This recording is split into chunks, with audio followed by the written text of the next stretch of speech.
Hello and welcome to easyodds.com. My name is Ross Casey and I'm here with the incredible Jake Johns, who just this week has already found a 20-1 winner, 6-1 winner, 2 out of 3 tip of the day winners. So this is a man in form. So you'll want to know what he's backing for the Juddmonte International next Wednesday at York, the Group 1 feature race. It's a big race next Wednesday at York.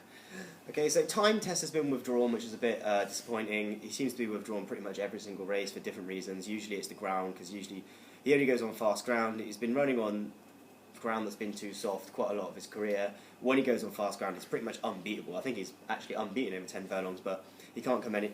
He's not running anyway because Roger Tolton just told everyone that he had a bit of unsatisfactory work the other day, Okay. and they just thought he was a bit flat, and they're not going to take him here, which is fair enough. In fact, it's good. I like when trainers do that because a lot of trainers take them there anyway, just in the hope that they run well, and he isn't, so that's good. So I can take him out of the equation, not going there. I think he should have gone in the Sussex Stakes, to be honest. That was really fast ground then, and I think he'd be fine over a mile. I think if he's on song and he's got a mile, or mile and a quarter, just go for whatever is there at the time. But, you know, it doesn't matter anyway. He's not running here, so who cares? So he's out of the picture. Now, Postponed is still probably going to win. Not definitely, but probably going to win. And he's shortening even further because obviously time test has gone and he was second favourite. Yep. Best price you can get now on Postponed is 5-4. I can envisage, tons of people going absolutely lumping on that. He's unbeaten since June. He's won 5 in a row. Loads of Group 1s. Really impressive in Dubai. Really impressive last time ahead of Found. Goes on any ground. Basically no negatives against him, apart from his price, which is evens, which is a bit stupid considering he's not 100% sure he's going to run. Roger Varian Yard is struggling at the moment as well. Okay. They've had one winner in the last fortnight. It hasn't been going very well too. I've seen a lot of his runners really disappointing. He had a really strong favourite the other day and didn't win. Was terrible. But so yeah, let's get on to my tips. The ones that I actually really like. The one that I like a lot is Mutakayev, who's almost definitely going to run. William Haggis all but confirmed his entry this week. He was always been really talented. Quite a hard ride, but always been really talented. 2 till 4-year-old years, placing in races left, right and centre, good group races. But he was really hard to win with. He only had one win from his 2-year-old days, all the way up until his 4-year-old days.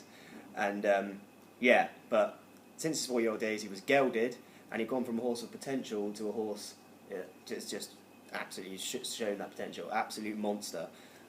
He appears way more straightforward now he's been gelded. That's absolutely definite. He travelled like an absolute dream when he pretty much destroyed a really good field at York in a listed race in his first run of 2016. When I saw that, I thought, hang on a sec, this is it. Yep. He's finally showing his potential. And he's back at that course now. That is a horse tracker moment when you put that's horse alerts, easy odds horse alerts. Put your horse, get on Mutakayev after that, because he was absolutely travelled like a monster into that. Sovereign Debt was staying on quite well, but he's beat him pretty easily. And then he took his form to a whole new level in a Group 2 in the Summer Mile Stakes at Ascot, where he won by even further. So he's obviously improving again. He beat Dutch Connection by 2 lengths, who went on to win the Lennox quite comfortably at Glorious Goodwood. Dutch Connection was in 2nd, Tormel was in 8th, absolutely miles back, and he ran really well in the Sussex Stakes, which is Group 1 over a mile. Next time, quite a close 4th.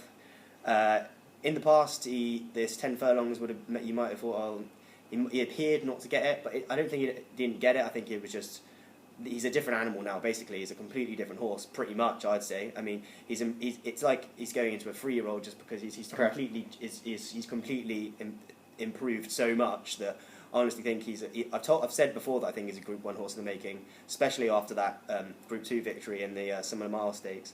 But he's by Sea to Stars, so he shouldn't really have a problem with getting this distance. In theory, I think he's an absolutely cracking bet. He's 14-1 as well. It's mental. That's massive. Probably each way, if you're feeling confident, you go to win. But I mean, obviously, Postponed is in the race, who hasn't shown any weaknesses in a while. So I'd say each way, 14-1 is an absolutely cracking bet, definitely. I've got one more who's not 100% going to run. AP O'Brien's US Army Ranger. He's got a couple entered in this, Sir Isaac Newton and Highland Reel as well. I think it all depends on a bit of work that he does this week. If that all goes well and he gets a green light, he will not be 10 to 1. It's 10 to 1 at the moment. If he does go here, it'll be a lot shorter than that. It'll probably be half that price if he get it by race time, because they'll be wanting to get something against Postponed, and he'll probably be it. But yeah, he's not 100% sure he's going to run. His price is going to disintegrate if he does run. He was really, really good second in the Derby. Obviously, that was a little bit further. That was probably on unsuitable ground. I think he probably wants it a little bit faster.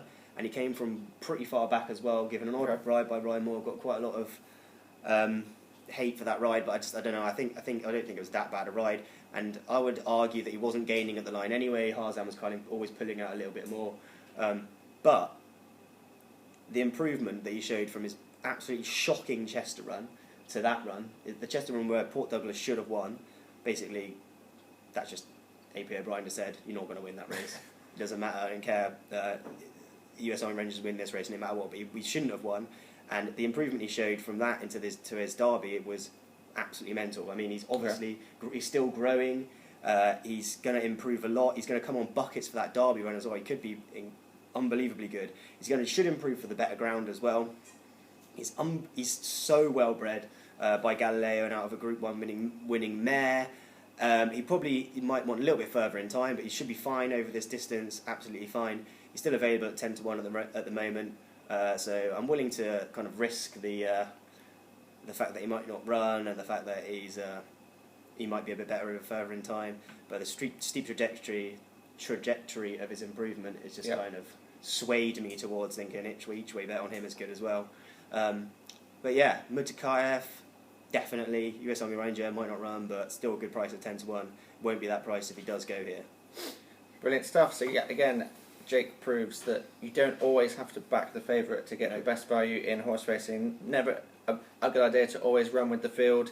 Sometimes it pays to look at the form, look at the record books, and have a look at who's going to get the best possible value here. And that's 2 double-figure price choices yet again from Jake Johns. So one more time, Jake, let's just hear those tips one more time. Mutakayev, 14 to 1, fantastic price, cracking bet. US Army Ranger, 10 to 1, way too big if he does go there. Brilliant. So those are 2 selections for you there for easyodds.com. Don't forget to use our odds comparison service, which gives you the very best possible odds for every single horse which is in our selections, whether it's an anti-post race or a day of race via our website. So thanks very much for watching. My name is Ross Casey, and don't forget to subscribe to easyodds.com videos using the watermark at the bottom of the screen. And once again, this is Jake Johns, who's already found himself a 20 to 1 winner and a 6 to 1 winner this week. So get on his 2 tips for the Juddmonte International. Kingsgate native, he was epic.